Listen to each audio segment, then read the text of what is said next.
Méditation du 27 décembre. Réjouissons-nous avec Jérusalem. Et je vis descendre du ciel d'auprès de Dieu la ville sainte, la nouvelle Jérusalem, préparée comme une épouse qui s'est parée pour son époux. Apocalypse 21, le verset 2. Couronne éclatante dans la main de l'Éternel, un turban royal dans la main de ton Dieu. La nouvelle Jérusalem sera la métropole de la terre glorifiée. Son éclat sera semblable à celui d'une pierre très précieuse, d'une pierre de jaspe transparente, comme du cristal. Les nations marcheront à sa lumière, et les rois de la terre y apporteront leur gloire. Je ferai de Jérusalem mon allégresse, et de mon peuple ma joie. Voici le tabernacle de Dieu avec les hommes. Il habitera avec eux, et ils seront son peuple, et Dieu lui-même sera avec eux. Ésaïe 62, le verset 3, Apocalypse 21, les versets 11 et 24, Ésaïe 65, le verset 19, et Apocalypse 21, le verset 3. Dans la ville de Dieu, il n'y aura plus de nuit. Nul n'aura besoin de repos. On ne se lassera pas de faire la volonté de Dieu et de louer son nom. Nous éprouverons toujours la fraîcheur d'un éternel matin. Nous n'aurons besoin ni de lampe ni de lumière parce que le Seigneur Dieu les éclairera. Apocalypse 22, le verset 5. La lumière du soleil sera remplacée par une clarté qui n'éblouira pas le regard, mais qui pourtant surpassera infiniment l'éclat de midi. La gloire de Dieu et de l'agneau inondera la sainte cité d'un éclat éternel. En l'absence du soleil, les rachetés circuleront dans la glorieuse brillance d'un jour perpétuel. Extrait du livre La tragédie des siècles, chapitre 42, aux pages 592 et 593. D'après les visions du prophète, ceux qui auront triomphé du péché et du sépulcre se réjouiront en présence de leur Créateur. Ils s'entretiendront librement avec lui, comme l'homme parlait avec Dieu au commencement des âges. Réjouissez-vous plutôt, leur ordonne le Seigneur, et soyez à toujours dans l'allégresse à cause de ce que je vais créer. Car je vais créer Jérusalem pour l'allégresse et son peuple pour la joie. Je ferai de Jérusalem mon allégresse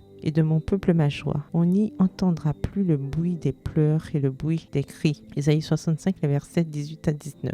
Tandis que le prophète contemple les rachetés dans la cité de Dieu, libérés du péché et de toutes les marques de la malédiction, il s'écrie « Réjouissez-vous avec Jérusalem, faites d'elle le sujet de votre allégresse. Vous tous qui l'aimez, tressaillez avec elle de joie. » Ésaïe 66, verset 10. Extrait du livre Prophètes et rois, le chapitre 60, aux pages 508 à 509. Bonne soirée, que l'Éternel vous bénisse.